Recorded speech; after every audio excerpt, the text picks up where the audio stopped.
Welcome, welcome, welcome once again to another episode of Navigating Life with Coach Low podcast. Today, I have my girl, Cassie White, with me. I am so excited that she decided to come and talk to us and share her story around her experience with COVID-19. This has been just a really, really trying season, and she too has experienced some trying times, some emotional ups and downs, some I don't even know what you call it. It's just been a rough time, even with balancing family, balancing marriage, balancing how do you go to the grocery store? What are we doing? So there are so many questions, and I really appreciate Cassie's journey because she educated herself about a lot of different things, but this thing has still affected her in a number of different ways. So Cassie, welcome and thank you again for joining us. I want you to just take a minute to share with my audience who you are and what you do, where you're from. So if you could just share a little bit about who you are, I would love for them to know who my girl is. Sure. Well, thank you for having me. I'm happy to help and share however I can. Cassie White, I grew up in Carrollton, Texas, so not far. Went to the University of North Texas, got my bachelor's and my MBA in human resources. So I professionally am an HR professional. I focus in diversity and inclusion and corporate social responsibility within that role. Personally, I am a wife. I am a mommy to a 2.5-year-old, a busy, active one, little cutie named Ava.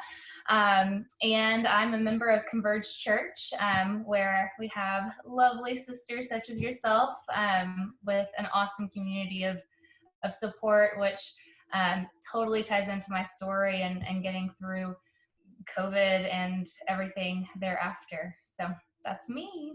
Awesome, awesome, awesome. So thank you so much. So I just wanted to just kind of lean into what your journey was with COVID. And if you could just kind of share your backstory, what were some of the first symptoms that made you have an aha, like, okay, I am not very sure what is going on, but again, because of your experience and your ability to watch the news, educating yourself, doing the necessary research for your job position actually positions you for greater for your own experience. So share with us a little bit about that. Sure, yeah. I'll start from the beginning. When we all started hearing about it, it was hitting the news. And being in HR, there were some decisions that we were going to have to face as an organization of, are the employees going to stay in the office? What are we going to do about employees that are traveling to states that are hotspots right now? Do we ask them to quarantine before coming into the office? This was all very early on before, of course, everything shut down and it was clear we're going to be working from home. So as that news started coming out, I watched all of it.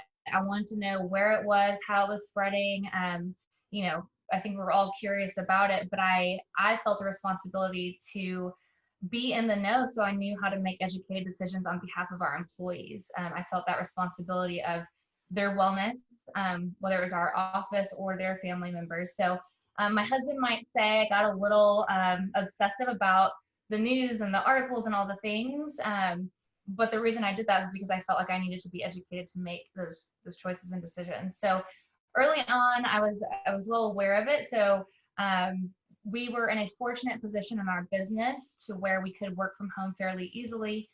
We started that pretty early on, but just also out of nature of being a compliant person, I'm like, we're locking down. We're not going to the grocery store. We're not doing anything, like, well before it became a thing and people had to ask. We did grocery pickup anyway because of our schedule, so that was easy. But I was like, no, we're gonna quarantine as a family. Let's do this. And again, that was super early on. It was before really it was being asked a lot of people. So when I started getting what I felt like were allergies, it was allergy season as well in March. We were planning a trip to go see our family in Arkansas. Perfect. If we ended up needing to quarantine, we'll just stay there. I'm working remote anyway now. Really had no big long game plan except that our nephews were on spring break. So we were planning that trip. So the day prior to leaving, in hindsight, right, I'm all looking back on it, that day I thought I had allergies like usual. So I wouldn't have thought anything different. But when we got to Arkansas, we got unloaded. I was really tired that night. But I'm a mom, and sometimes Ava wakes up in the night, which she had been. So being really tired was, just another mom day. But that night was, it was different. I could not sleep. I had chills. I did not feel well.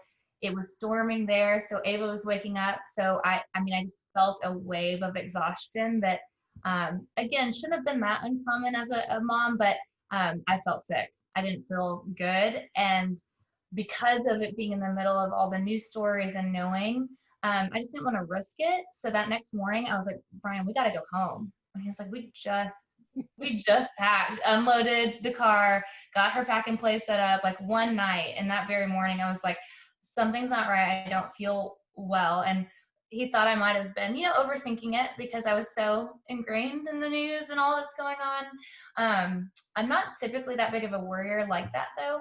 So, at the end of the day, one of my kind of, pieces of advice is you trust your own body. And I said, hey, look, it could be nothing. And I wasted a whole trip back to Dallas from Arkansas, and I'm sorry.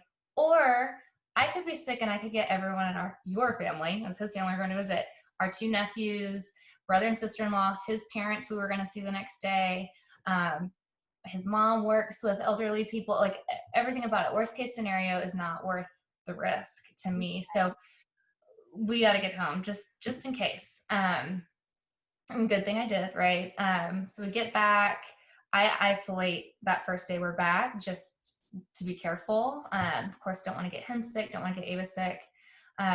What's interesting is I didn't have a big cough yet, which was at the time what everyone, we think it was. It's a fever and a cough, but I did feel a lot of the other things, the chills, the fever-like feeling, the achy, and it was so hard to describe at the time. I just didn't feel well. I knew I was sick, and it felt different than being sick before.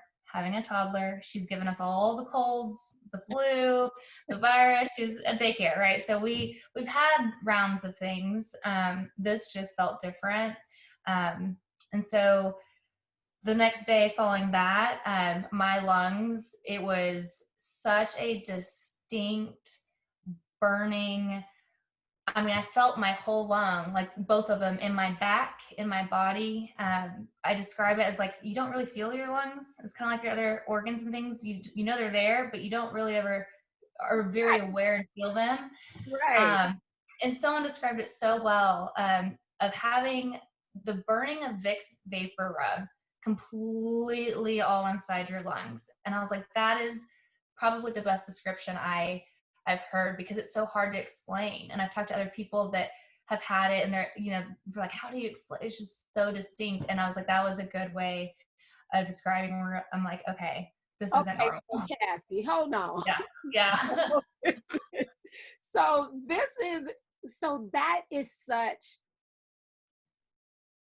that is like really over the top. So you said this, you said like all of your organs, they are just there.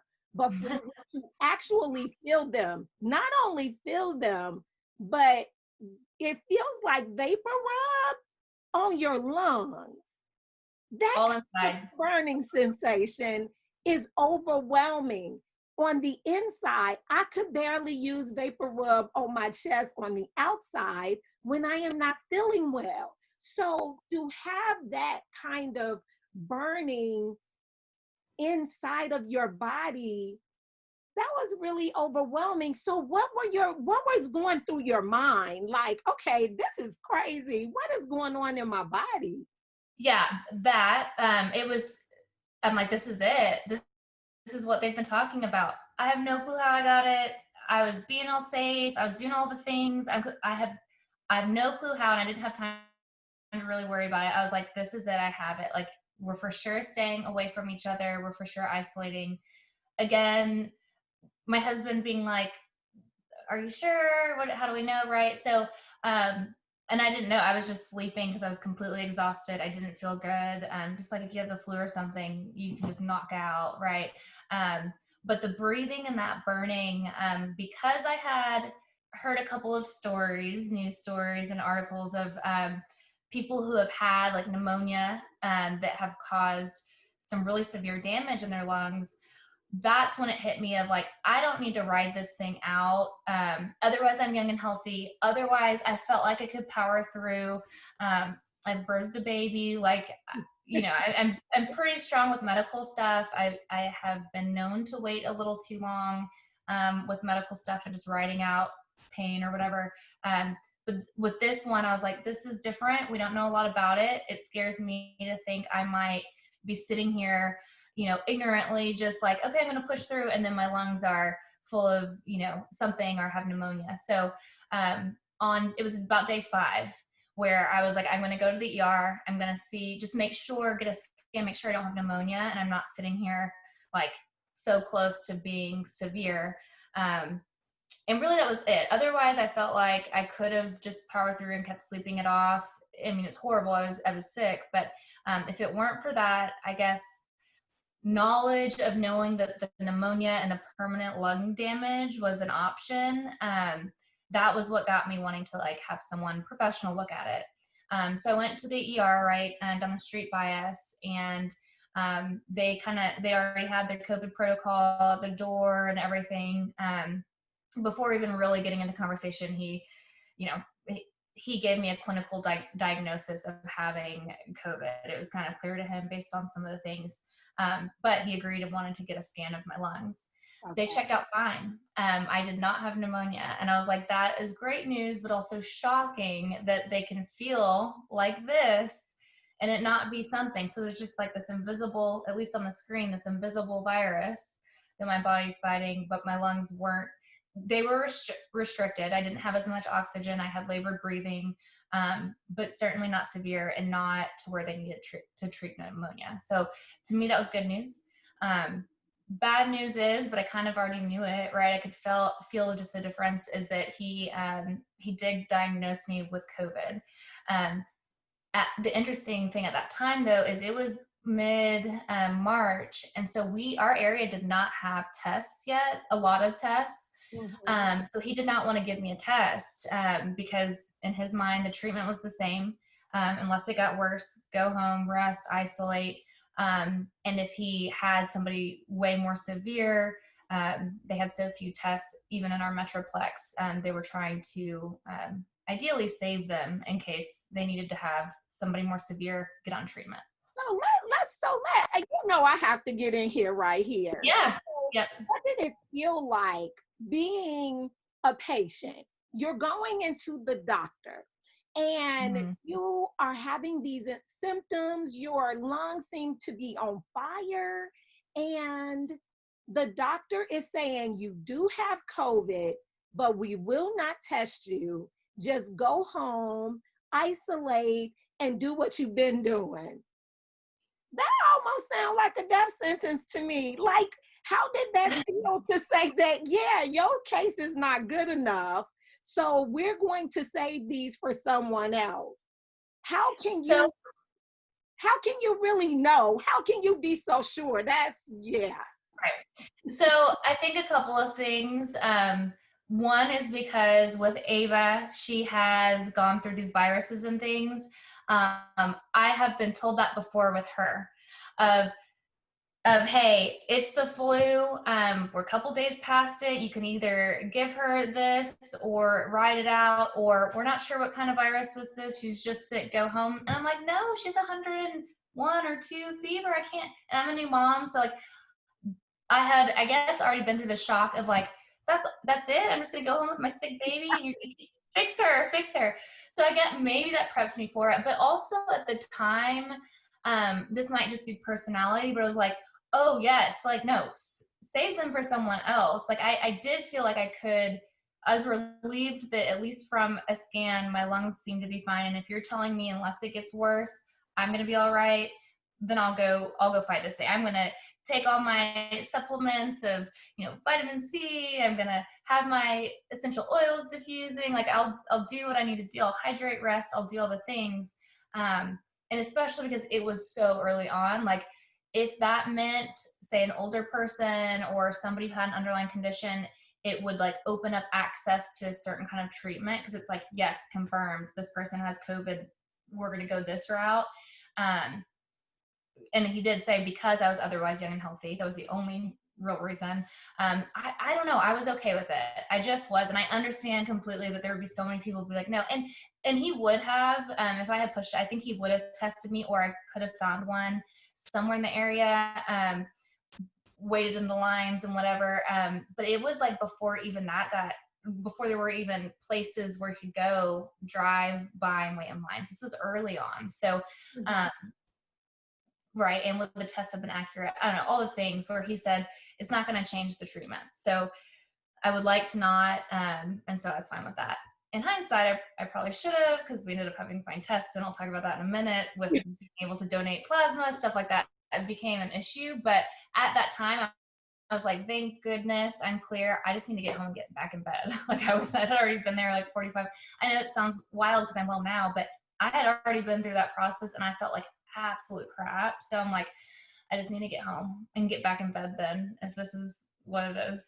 So that is so interesting. So when I'm listening to you, I'm just thinking about, since our initial interview, so many different things have happened, and I had talked to you about a number of different things that my other friends had experienced.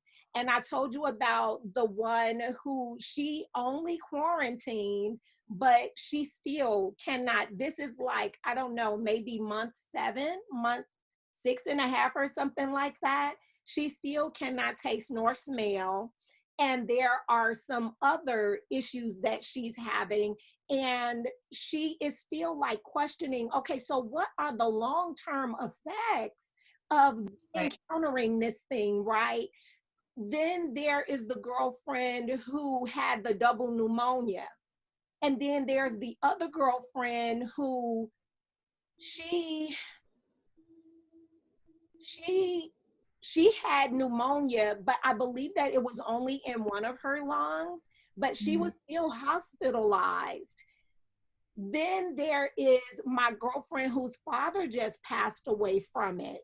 So there are so many dynamics to all of this, right? And everyone's symptoms don't look the same. Everyone don't end up with a, a tube down their throat. Everyone just don't have the same anything. None of the symptoms have to be the same. Everyone doesn't have a cough. Everyone doesn't have a flu. And then you have to deal with the asymptomatics. Like, how do you identify that? yeah. Or so, and then I learned later, asymptomatic is like, you've got nothing, like no symptoms at all.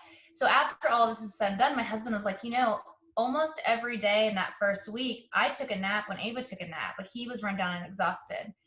And we're like, I wonder if he had it. That's really all it caused for him, was just being more run down. And I was like, so really I got it from you, is what you're saying. My husband gave it to me. So I like to land on that story, because people are like, I don't have good answers of like help and assuring people of, everyone wants to know, well, how did you get it? And I would love to know that too. I have no idea. So I like to just go ahead and blame my husband, right? So, but really though, if he did, I mean, we drove back in the car together. I'm sure the day prior to that we had kissed. He is my husband, right? Those things of like, how did they not get it? Well, maybe they did. But they certainly, thank God, did not have any horrible symptoms. Ava didn't have any. And if he did end up with it, we don't know. his might have looked like he was just a little run down and tired. Whereas I'm over there, I almost 13 days of, and I still do have lung issues. The air quality days, I know it before the news says it. Like, it's so bizarre. And it's not like, I know I've heard, runners that they cannot run. And this is months after having it because their breath capacity is just so damaged. Luckily, mine's not that bad. But if I have allergies, if it's a bad ozone day, like, I know it, I can feel it. I'm a little more labored, but I'll take that. It's so less of severe lingering symptoms than other people, but it is interesting. I'm like, I wonder how long is this gonna go? It's already several months after, and if I have to live with it forever, it's not horrible. So I'm thankful that it is the case that it is, but still, it is something that is lingering. I can tell my lungs have been through trauma. That's the best way I can describe it. When I'm like, well, my husband's like, well, what does it feel like when those ozone days? I'm like, it's hard to explain. It doesn't feel like vapor rub, so I'm always thankful when I'm like, no, it doesn't feel like they're sick. It feels like they went through something, they're having a hard time. We were on a campfire when we did eventually get to go to Arkansas. That smoke, not that I love to be super close to that anyway, but it's just different. My lungs have been through a thing, and you can tell. So this is one of the things that I would like to say. So although you had, if we could grade it, right, and we just said, okay, well, you had a medium case, right? Because it wasn't very light. When your lungs are on fire, yeah, like, yeah, what are we talking about here? Yeah, so weird. So weird. So, but you still maintain an optimism that is just unprecedented. So I am so grateful for your positive attitude about your experience. And I am just as grateful for your willingness to share with other people, to give people some insight into what that experience was like. So when you were just talking, you mentioned your husband. And do you mind if I say his name? Oh, sure. Yeah, no. Okay, so when you mentioned Brian, and I'm sure that we would have had a kiss or whatever because he is my husband, how did that experience, how did that affect your family life? Yeah, that was, I want to say that was the hardest part. I know I just described having like fire vapor rub in my lungs. But I'd say I had the easy part for the first, several days that I was just sleeping. Like, I was just knocked out. For him, all things came to a halt. He was taking care of Ava. He was keeping me fed and bringing water to the door. I would, when I was up and awake, would Lysol things down. We were treating it like it was the plague, right? There's still so much unknown, and it still is that way. But he had to completely, it's not like you can say, oh, well, it's day 7. I'm tired as, hey, neighbor, can someone come watch Ava for a bit? No, we had the big bad COVID. Like, no one's coming around our house. No one's doing anything for us to help. And I say that, and like, we aren't asking that. And also, that's just not how it is. It's not like, hey, mom's gone on a trip for a bit. Let's help with play dates and things with Ava so Brian can have a break. Like, he was full on nonstop. While we had both just started working from home, he always does, but navigating that with Ava being home full time, because it's not like to send her off to daycare, right? So that was, he stepped up to the plate though. Like, he was making meals, he would make smoothies, and it's like he took that as his, okay, we're doing this, we're gonna be fine as well. Not that I talked to him in that time to know that, but in hindsight. But Ava, so my baby, right? Like, she's 2, she's at that time, which is a little over 2.5 now, but she gets it enough when we say someone's sick. Like, Brian told her I was sick. Okay, but mommy's in that room. Like, she knew enough to know that I was on the other side of the door in the room. but not enough to really get why I wouldn't come out. So first at least few 4-ish, by 5th day I went to the ER. I was like sleeping a lot. So I think, again, I got the easy part of that in saying that I was just sleeping a lot. It was a horrible, achy headache behind my eye version of sleep, but I wasn't aware of, the struggles going on with Ava and Brian hustling, making sure that everything was keeping afloat, until I slowly but surely started coming out of like, okay, spending a couple more hours a day in between naps awake.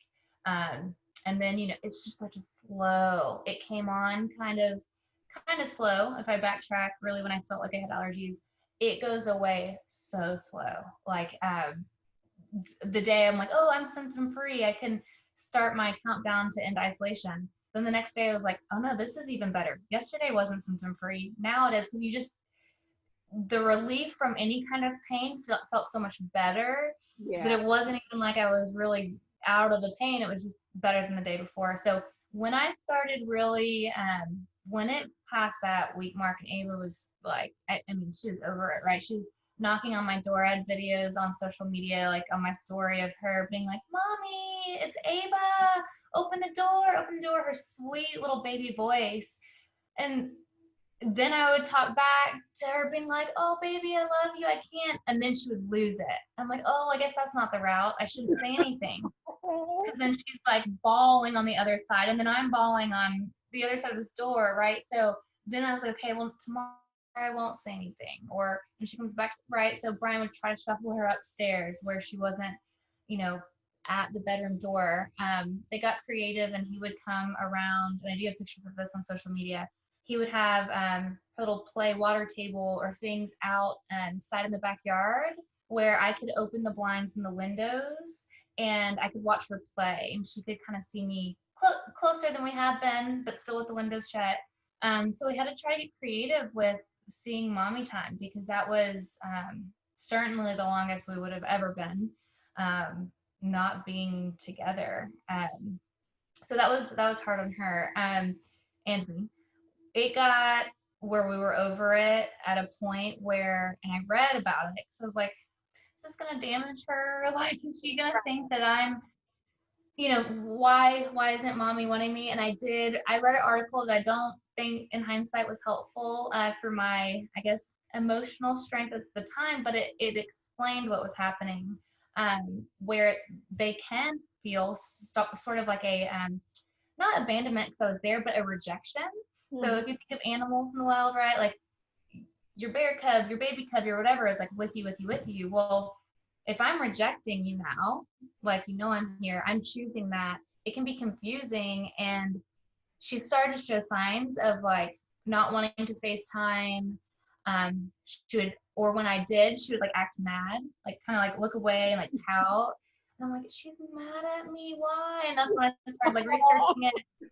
Because she felt like, oh, this is what we do now. This is our relationship. Like, you're rejecting me, so I'm rejecting you almost. Right. Like, what's happening in nature. Like, the behavior, right? She was mirroring the behavior that she thought I was doing. Right. Which I wasn't. I'm over there crying and missing her, but she didn't know any different. So luckily, that was at the very end, where it didn't get.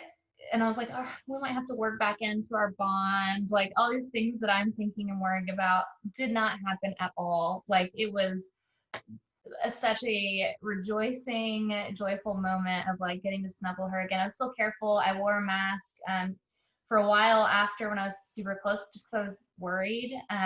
Certainly wouldn't want to give.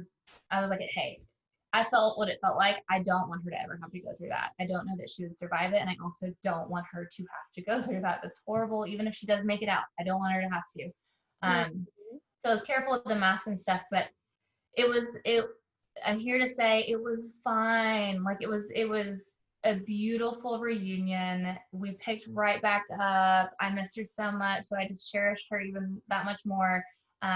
But during that time, I did have that worry of, is this damaging our bond and our relationship beyond repair? Not that I could have done anything about it, which made it worse. I can't choose, like, let me change route and oh, I'm working too much. Let me shuffle my hours so that our relation, it was something that was out of my hands. Yeah.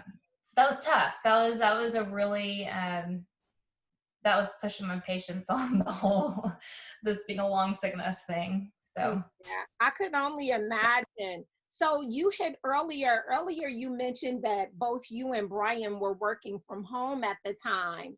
So what I know about the situation is that over time, even in your lead position, you were concerned at a period when COVID first hit because you saw the layoffs, you saw the different things that were happening, and then you were the one who was managing how to still maneuver through this process. And then what happened? Yeah, so from the business perspective, of course, my organization was wildly supportive of when I was sick. I was one of the first that my close group had known, and of course that I had known to actually get it. And we had been preparing from the HR side of things and the business side of things of like the potential of we will have people having cases. So that was more of the support and we're going to figure this out stage. But yeah, because of my exposure, I had seen what our business was trying to do to combat the impact it was having on our business and on our revenue. So, like many organizations out there, there's different things you can do before you start going straight to layoffs, freeze merit increases, not match 401k, cut expenses here, not travel, all those things, right? And we were doing that. And I thought I had such great respect for our company because every little thing that could have been done prior to layoffs was what we wanted to focus on and they wanted to focus on first. But I mean, we're talking months and months in of businesses being hit, things being closed down. So on the HR side of things, I am exposed to those conversations of layoffs and what cuts, how much, where, and that it was global. It was going to be the whole organization. So I was in a unique position in my company where we had just been acquired. So I just started getting it's not like a normal, I think, employees fearing layoffs because I do have more exposure. I think I don't know the word that I'm trying to think of right now, but I guess my expectation of the reality of it possibly being my position was more educated than most that aren't behind the scenes, just because I'm like, I see it, I'm new into the group, kind of like, and it wasn't that just unknown fear. It was, I need to be realistic and be in preparation with my heart, mind, and soul of where this could go, and just not live in fear. But to be honest, that was the last thing. I think normally I love that organization so much. So it absolutely was a heartbreaking thing to even see the organization going through that. But I had just gone through COVID. I was more worried about my baby staying well, my husband staying well, everyone staying well.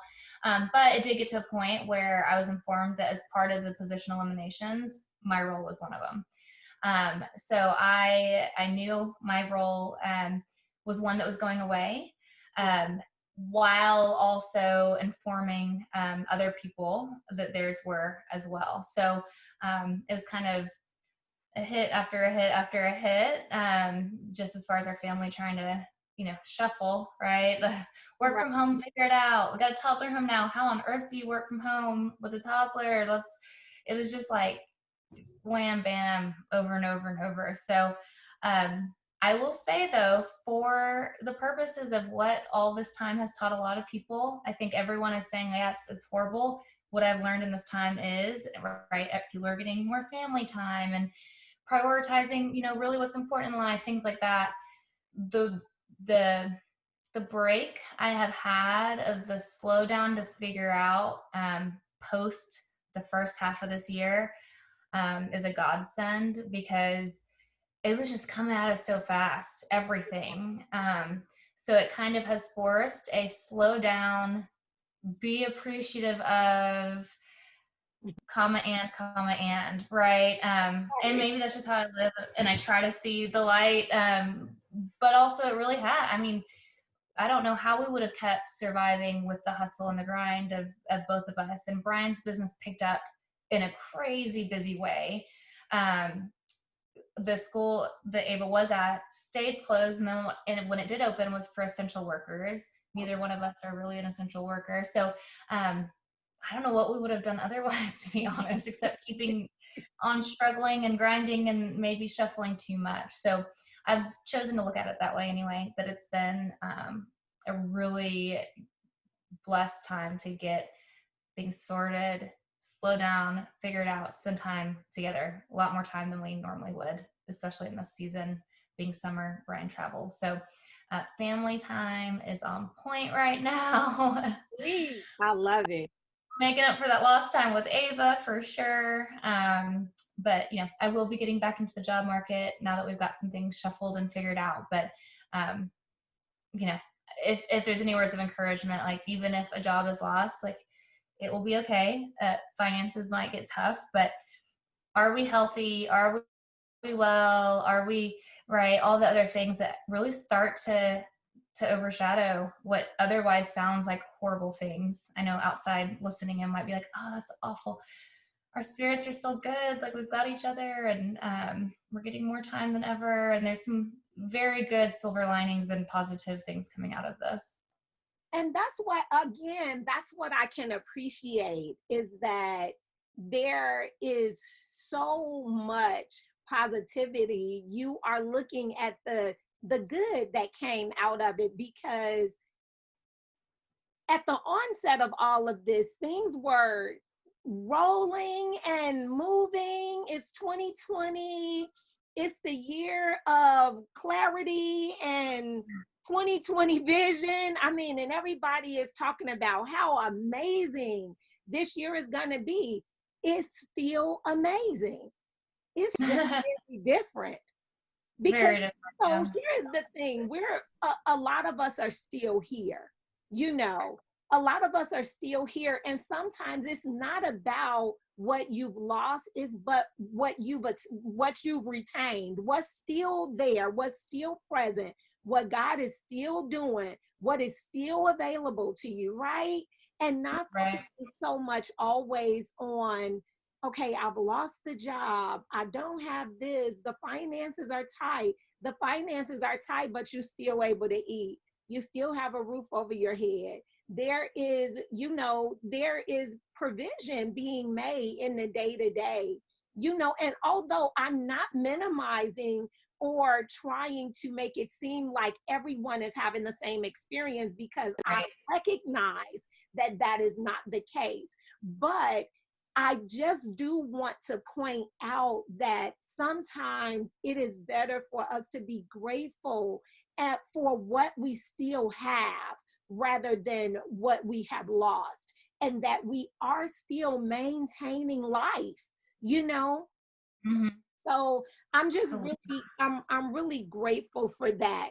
With that, I want to talk to you a little bit about the reality. Like when I was just thinking about myself, one of the things that I have really, really struggled with is the setup of the hospital situations. Like, if you have to go to the hospital, you're the only one that can come in, unless things get really chaotic, volatile, or whatever. So you are alone with people that you are unfamiliar with, people that you are not clear whether they will make the best decision for you. And then there's no one really there to advocate for you, depending on your level of illness, right? Right. You're watching all of this stuff going on around you. You're listening to what the media is saying, and it is just hard. So there are people that are dying alone. Those are not things that have happened in the past. When you were dying, your loved ones held your hands until you breathed your last breath. That was an option. that is not an option in the same fashion as it was pre-COVID. Right. So while you did the necessary steps, you went to the ER, you did all of the steps. What were your thoughts like as you are feeling your body taking on a experience all of its own, independent? It is doing its own thing. This is not something that you can control. You are doing everything that you can to minimize and to not affect anyone else. But did you ever consider the what ifs? What if I don't make it through this? What if this doesn't get better? Did your mind ever go to that place? Because I would think that that was a human experience, but you have, I feel like you have a gift of faith, because I have faith, but I am still a very realistic kind of person. So I would be like, okay, well, what do I need to do? Well, how do I position myself for this? And let me make sure that all my paperwork is together. So I would just kind of be all over the place. So what was that experience like? What was that alone time like? Because one of the things that you and I talked about in the pre-interview was that you didn't really pull your community as close as you could have. And I was like, I would have wanted to be a part of that, but I believe that just the way that you're built, you were like, well, we really don't, I don't want to bring anybody really close because I don't want to cause any issue with anyone else. So while you appreciate that consideration, on the flip side, it's like, but I love you and I would have wanted to do what I could have to encourage you through this process, because I just think that whatever you go through, community is very, very important and adds value to your experiences. So Yeah. I said a lot, but I've got a couple thoughts and answers. One of them may sound a little different from what I was just describing as like the positive optimism, is the reality of one of the reasons I wanted to get back from Arkansas that night, or that morning after that really bad not feeling well night, is fear did set in that night of, what if we're stuck here and their hospitals aren't ready? I don't know as much about their hospitals. I've really been paying attention to our local news and all that. What if they run out, and what if I'm here for a long time and they run out of stuff? Then I'm stuck here.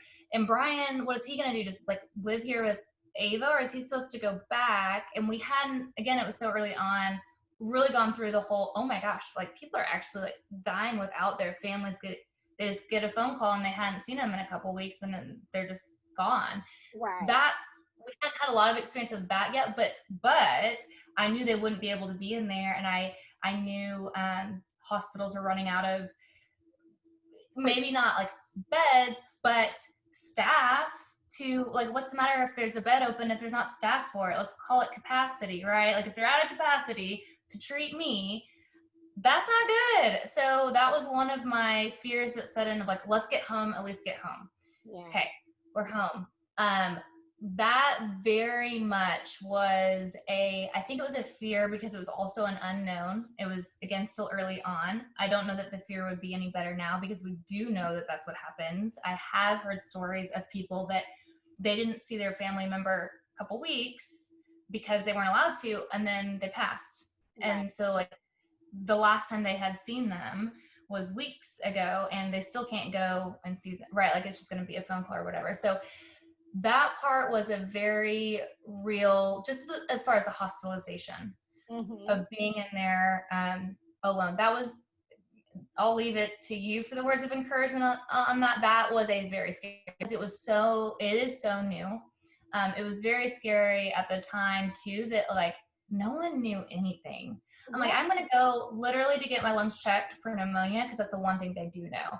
Right. But that feeling of otherwise you have no idea. And I didn't mention this, the doctor did bring up a couple of medications that were being talked about at the time. In his opinion, it was a really, nasty drug with nasty side effects for people that, unless you really needed it, he did not support it. So I was like, no, we're not there yet. Like, I don't, if it's got alternatives, like, no, I'm good. But that fear is probably the one that I really didn't have an answer for, but where then flip side, talking about the fear of not making it, I never had that fear. I never, ever had that fear. And I think, right, I do know some research, of course there's the faith, like, gotta have blind faith. We could preach a sermon on that alone, but for those who maybe aren't, like, can't rest as well in that, my I guess realistic reality of what are my other options? Just like sulk in this fear, or which I have, I guess because I have in the past, I've read research and science supporting the optimism and the belief and the faith of getting better, proving scientifically to have more positive outcomes. Like, I have no other option. I'm getting through this. It's going to be like, and if I vanish and die tomorrow, well, at least I went out like on that like positive note, because I don't like the idea of, like, if I'm going to go one way or the other, sulking my way out. Like, right. Also, fighter. I'm gonna rest. I'm gonna take all these supplements that are healthy, natural, that might help me. I'm gonna do all those things. I'm gonna clean everything. My family's not gonna get this. That option of not making it was not even. I mean, it came up, like, that's what happens. You never know what's gonna happen with this thing, but, like, not me, not my family. I'm not gonna accept that.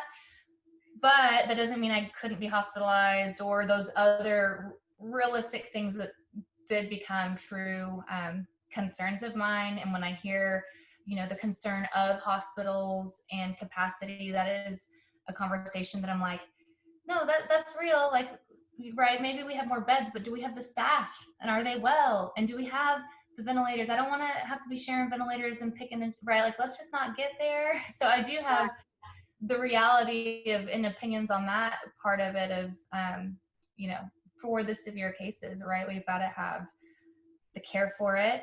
Valid concern coming up with the flu season and everything else, just them going on at the same time. We don't want to have to pick and choose, right? Right. So with people getting, I think, over it, I understand that, but because I'm going to say I had the benefit of going through it early, we're not cracking down on this thing. Like, we are going to stay the course of, I don't want anyone else in my family to get it. I don't want to have it again. So we're going to be as cautious as ever. And we, I guess, have the excuse of saying, oh, sorry, like, we're going to be those people, but we know too much. Like, we've gone through it. We're not doing it again. Exactly. Wear my mask everywhere.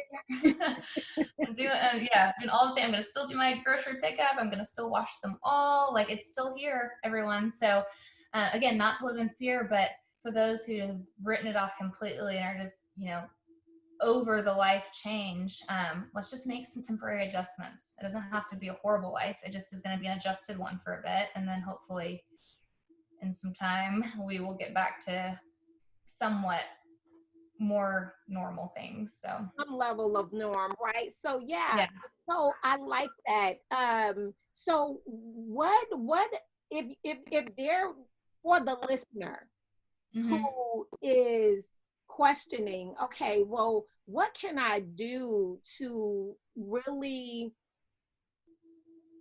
make this the best situation ever? If I or someone that I love should get sick, what should I do? What would you say to that person? Well, I'd say first, take it seriously and try to prevent it, right? Like, know that it's a thing, and God, if you could avoid it, please, please, please try with all your heart and might to avoid it. But if you do, I mean, I can only give what I did, and what worked for me was, I have two ways. If at the end of this I'm going to be fine, or even if not, I have two experiences I could have. I could be super positive, know I'm going to beat this thing, try to do all the things. When I did start feeling better, I did start reaching out, having calls and prayer calls with my faith community, having those conversations, or same journey, same end point.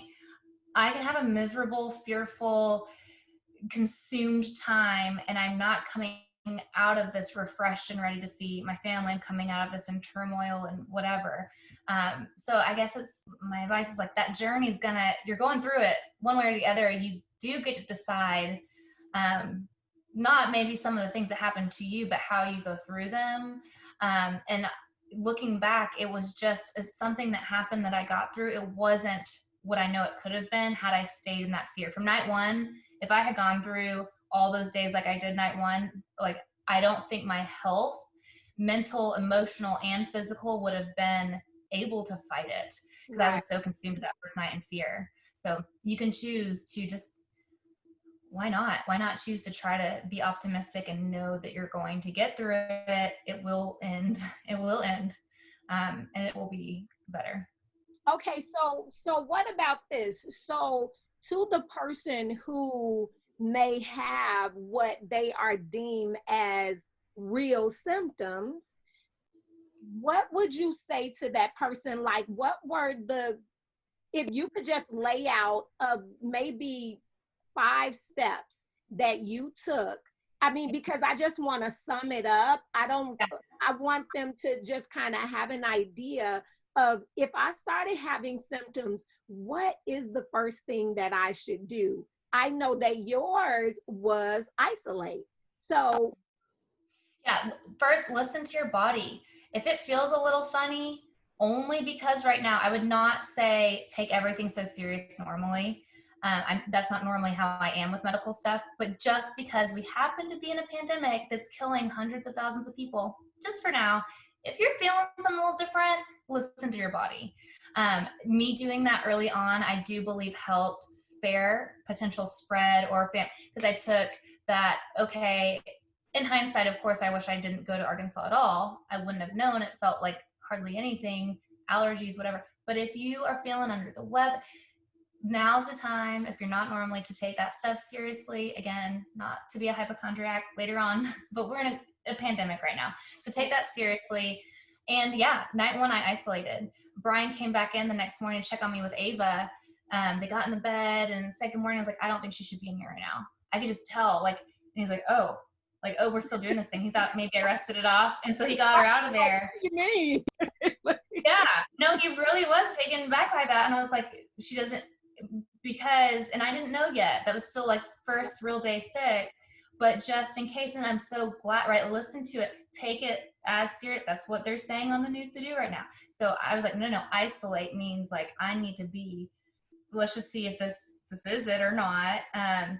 And then, yeah, be educated, right? Not to scare yourself and all that, but just to know, okay, until it gets this bad, I don't need to go to the ER, right? Because we don't want to clog up hospitals, whatever. So many doctors are doing virtual calls right now. They're taking Zoom meetings, they're talking over the phone, where if they can advise and guide to give you some sort of assurance of I don't need to go to the hospital yet, or I do, know that that's an option before having to get in the car, do all that. Potentially exposing more, or if they're just going to say rest, get that rest you need, right? So is there anything else, in terms of protection? So you did isolate, you separated yourself from your family, but one of the things, even coming out, you were just saying how you still wore a mask even in the house, because you didn't feel like you were all the way out of the woods, and you were still having some negative feedback with your lungs.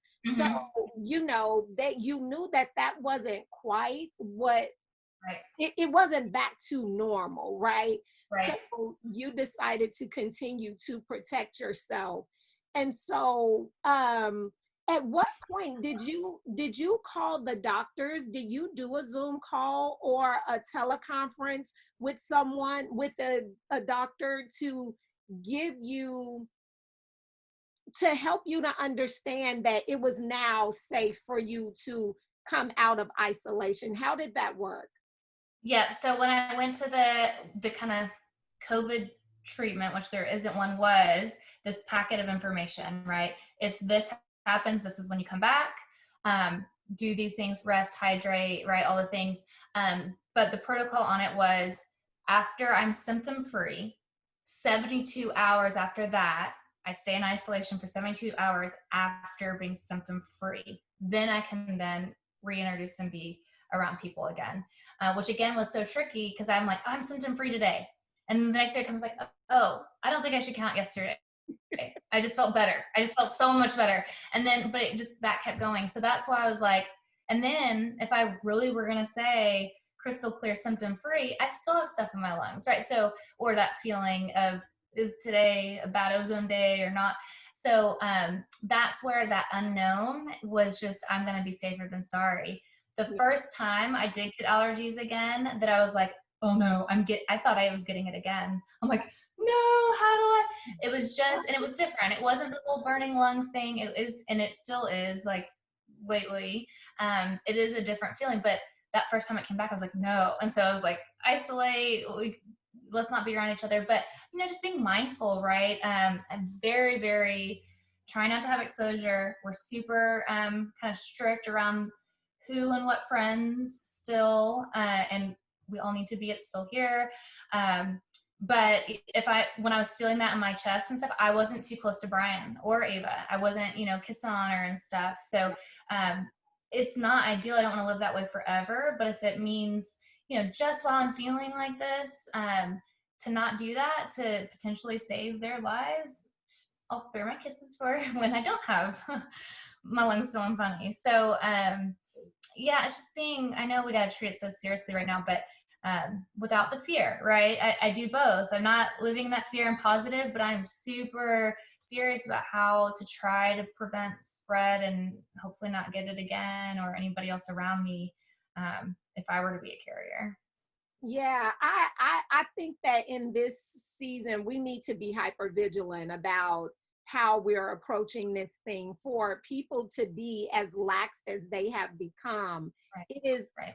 It is a little bit concerning, you know, if not a whole bunch. I mean, because when you start seeing your state numbers just continue to rise because we're forcing the opening of the country again. And it's just, I mean, our children going to school again, that is very concerning for me. I'm just like, oh my God, this thing is going, I don't know what it's going to be, but God, please keep your hands on it.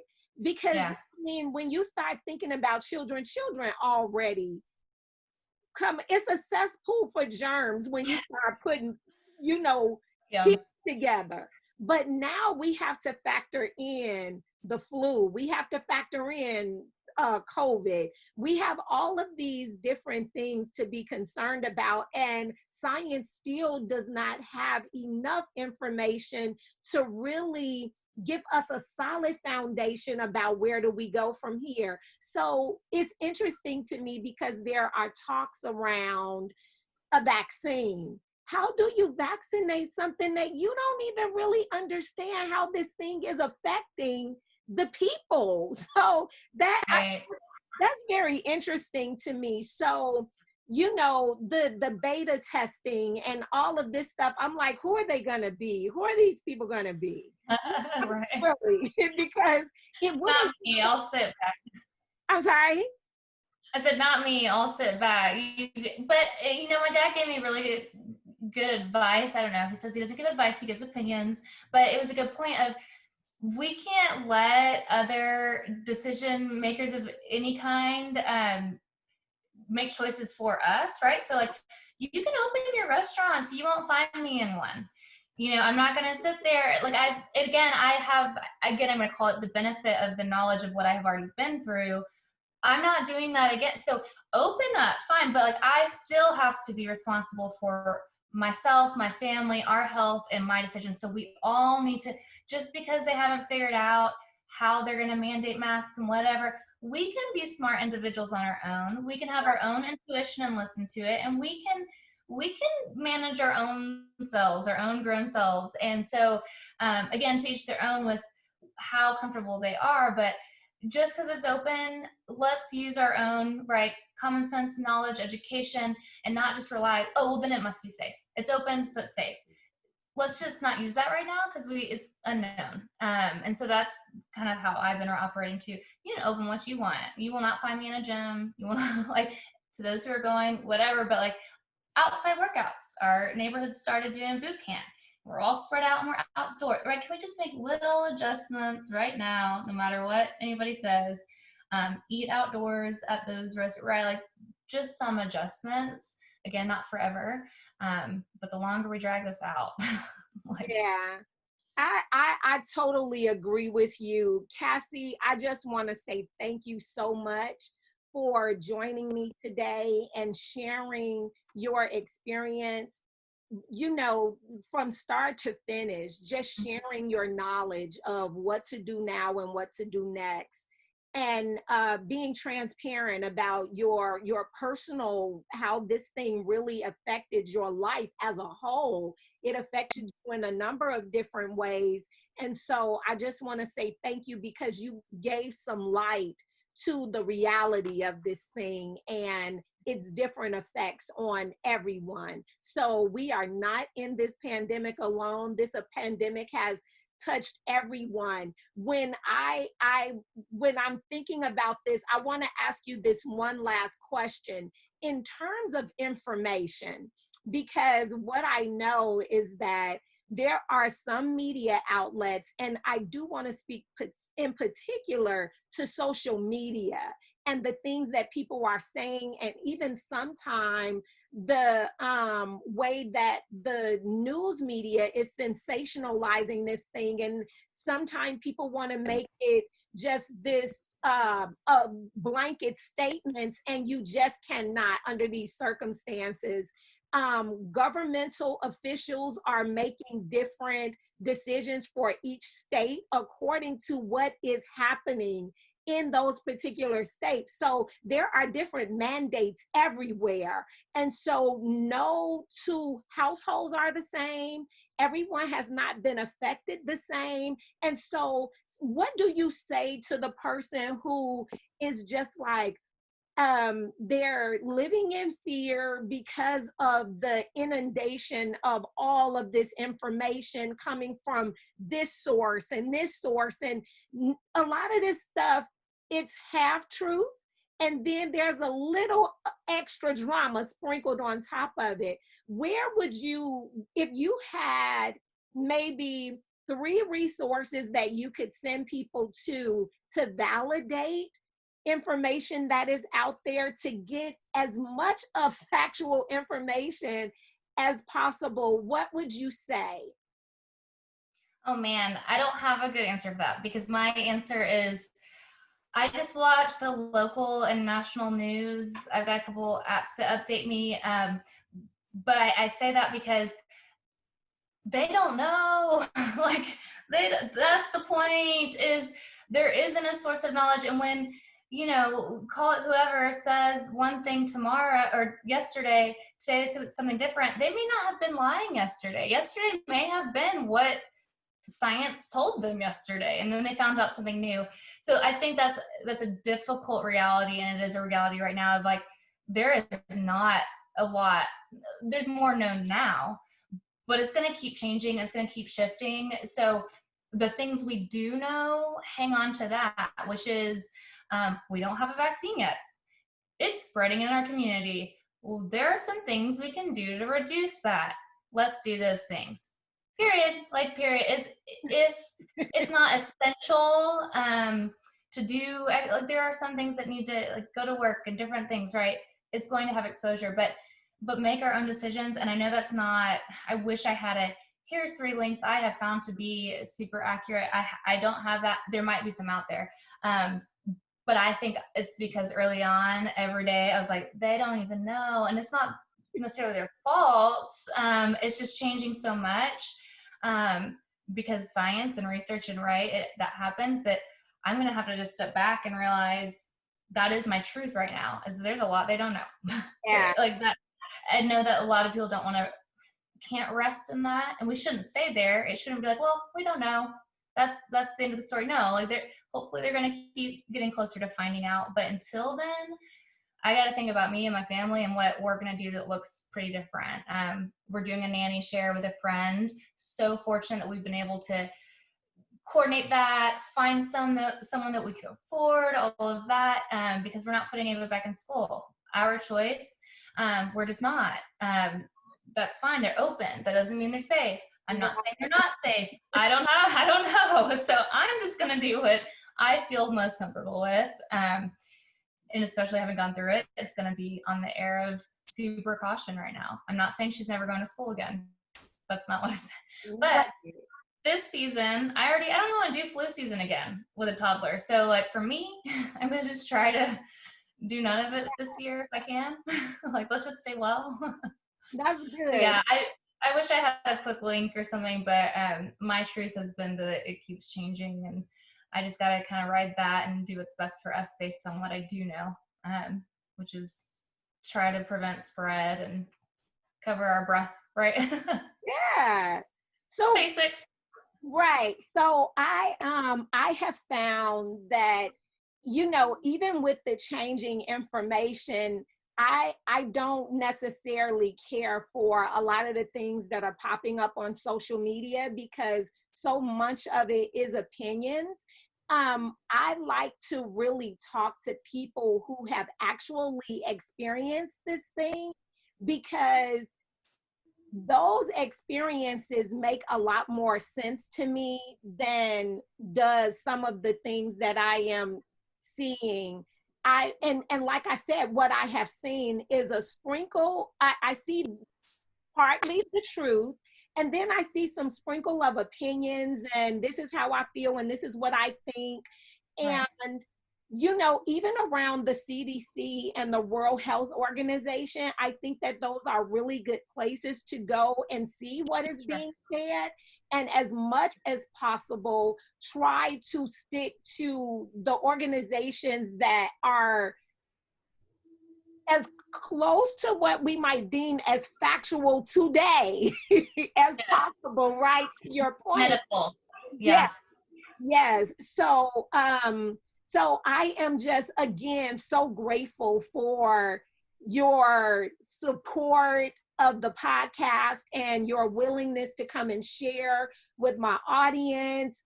And I just want to say thank you so much. Thank you for pressing through. Thank you for being strong and courageous.